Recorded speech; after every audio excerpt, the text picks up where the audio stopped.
What is going on, guys? Welcome back to a brand new video. My name is Caleb, and this is ChatGPT versus me, NFL Edition, Week 12. So, brief little recap. Me and Chat both did good. Chat's picks had Packers -6.5, which did not go well. Eagles money line, which they obviously won. Bengals versus Charger over 45, which was crazy if you were able to get that. And Dolphins -13, which was a blowout. They hit that.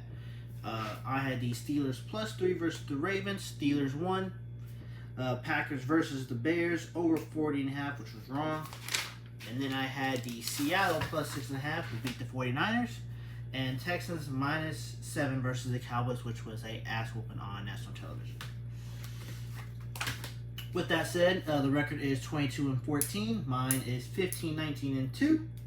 And let's get started with this week's picks. A little recap of last week. I didn't get to really watch the games that much. Christmas is coming up, so I'm helping out with like Christmas decorations around the house and lights and stuff like that. So it's a little hard for me to watch all the games and all that stuff like that. But hopefully we get to watch this week's games. With Chat's picks, we had the Broncos -3 at the Raiders. Denver, led by rookie quarterback Bo Nix and a strong defense, looks poised to continue their playoff push against a struggling Raiders team. Yep. The Broncos have momentum after big wins and match up well against a Raiders squad with quarterback instability. Yeah, this Broncos team is looking better than ever. The Raiders are looking just like the Raiders, who everybody thought. They don't know what their image is. Draft a quarterback.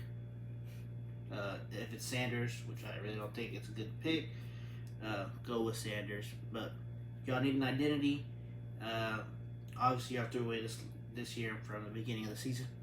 But Broncos, on the other hand, man, did I tell y'all, Oregon Faith, never a doubt. Bo Nix is the truth. The Bo Nix and Sean Payton connection is unbelievable and almost unstoppable. Their record doesn't show how good that they are, really, because they almost beat the Kansas City Chiefs. And Bo Nix has had 4 touchdowns last week.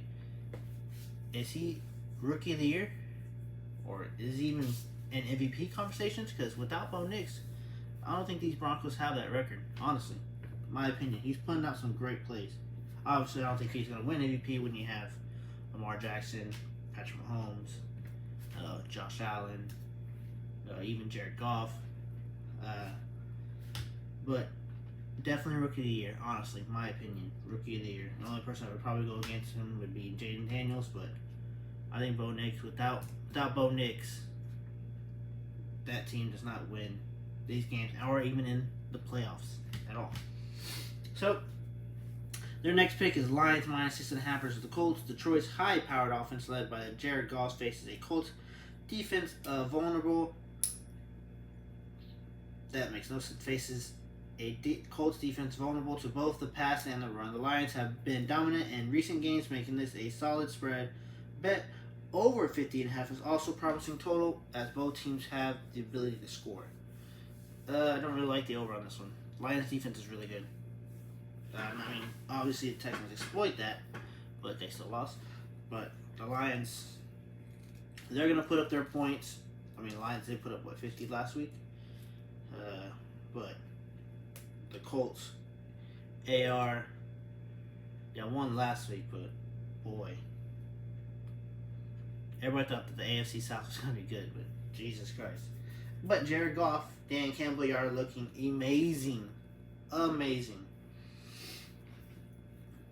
Next pick is Bucks -3 at the Giants. Tampa Bay, coming off a bye, is favored against the Giants, who have struggled offensively. Baker Mayfield and the Bucks appear better positioned, especially if the Giants' quarterback situation remains unstable.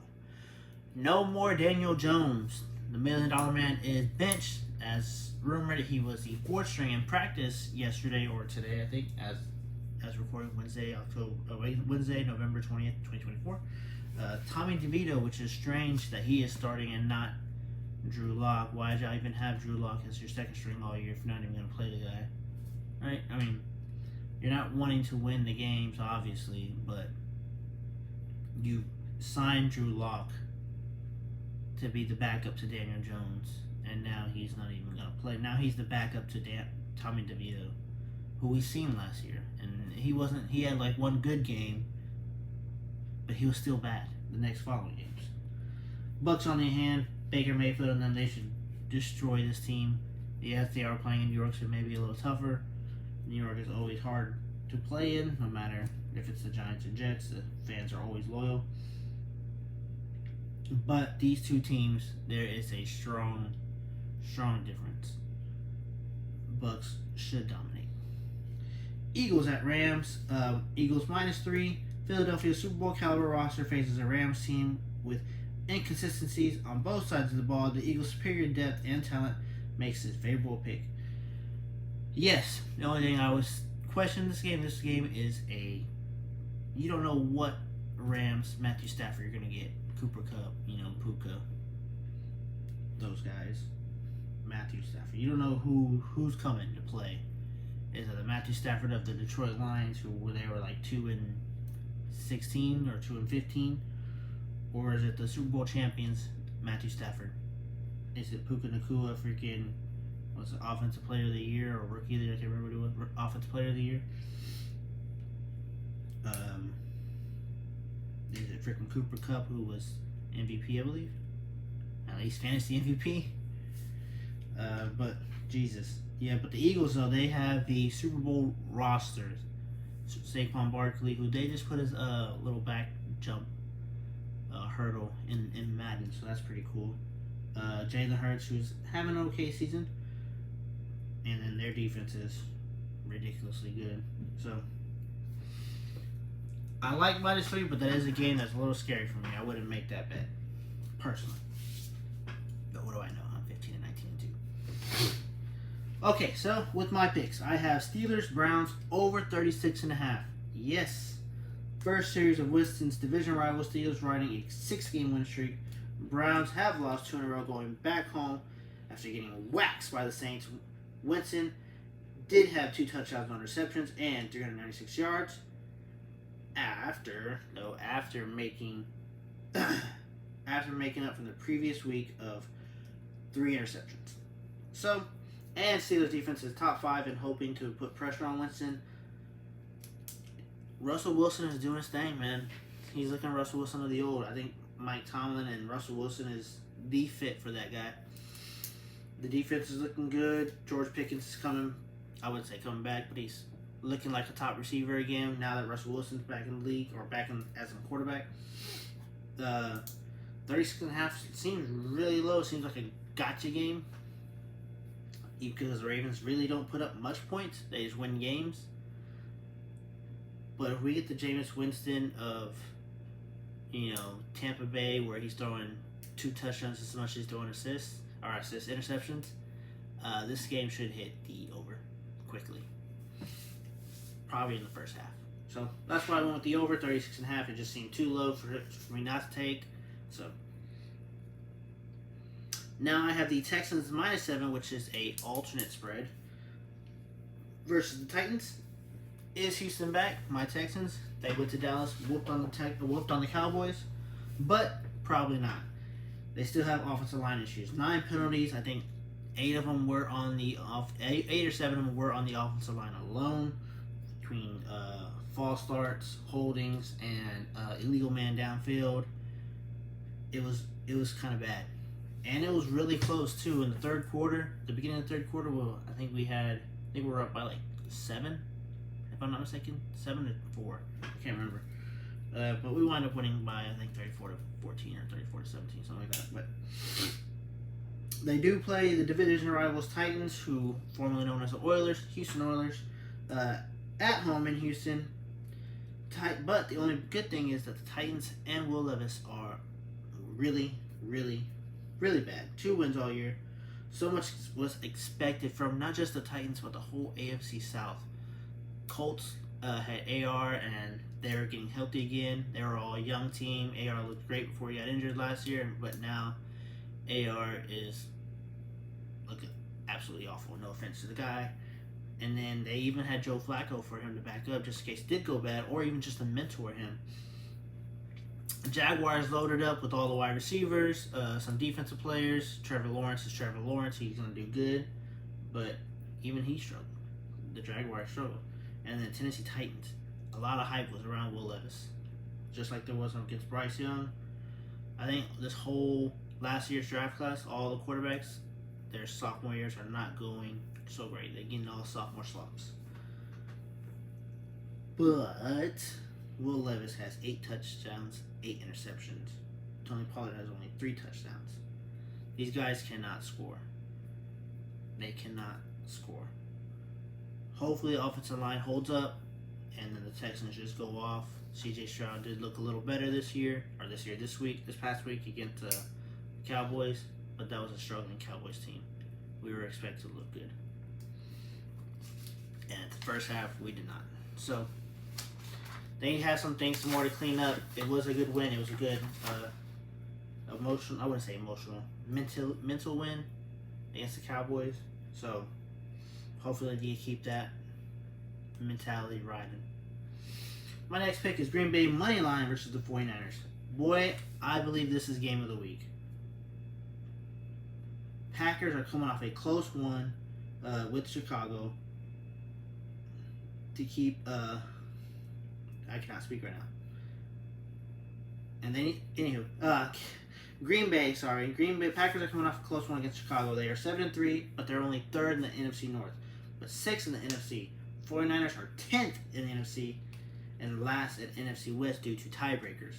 A loss here pretty much ends the 49ers season. Purdy has not looked good, 13 touchdowns with 8 interceptions, but neither has Jordan Love, 16 touchdowns, 11 interceptions. Even with McCaffrey back, is it too late for the 49ers? I believe so. I think after this loss, you just go, if y'all do lose, y'all just go ahead and hang up the season because there's no way I'll come back from being in 10th place. The NFC is really tight with Detroit, the Bucks, Green Bay, who's winning the NFC South? Or the Eagles, the Vikings, all those teams right there. It's only a few spots, you're not making it. So, what is it, 6 spots, and Green Bay has the last spot.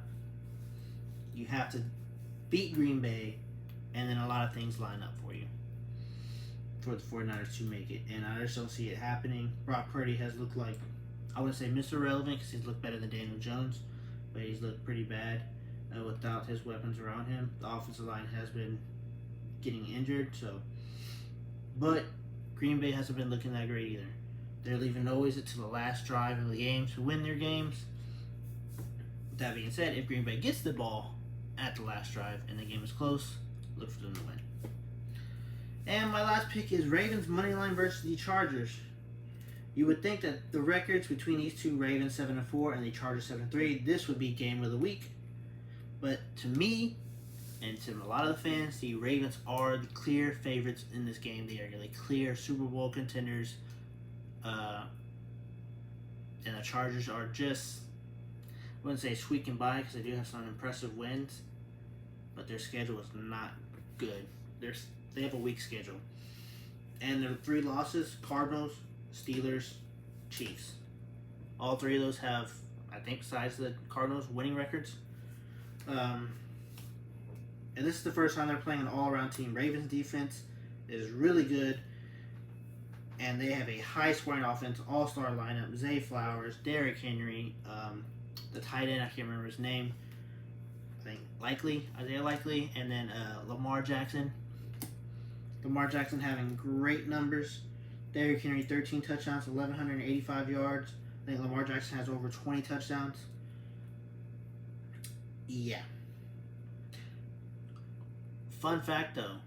Justin Herbert is having a career year. Only 13 touchdowns, 1 interception. And he's not even getting talked about MVP votes or nothing like that. Because you have Lamar Jackson, Josh Allen, Patrick Mahomes, Jared Goff. Bo Nix is going crazy. The quarterbacks are doing great this year. Justin Herbert finally has, I wouldn't say a team. They're missing some more pieces, especially on defense. But I believe this game's going to be a good game. Ravens take money line. That's why it's a little close. Also, sprinkle the over, obviously. With that being said, those are my picks. Shit. Let me know if y'all riding, fading, going with me, ChatGPT, going with me, fading both of us. Like and subscribe. Merlin comes out this week. See y'all later.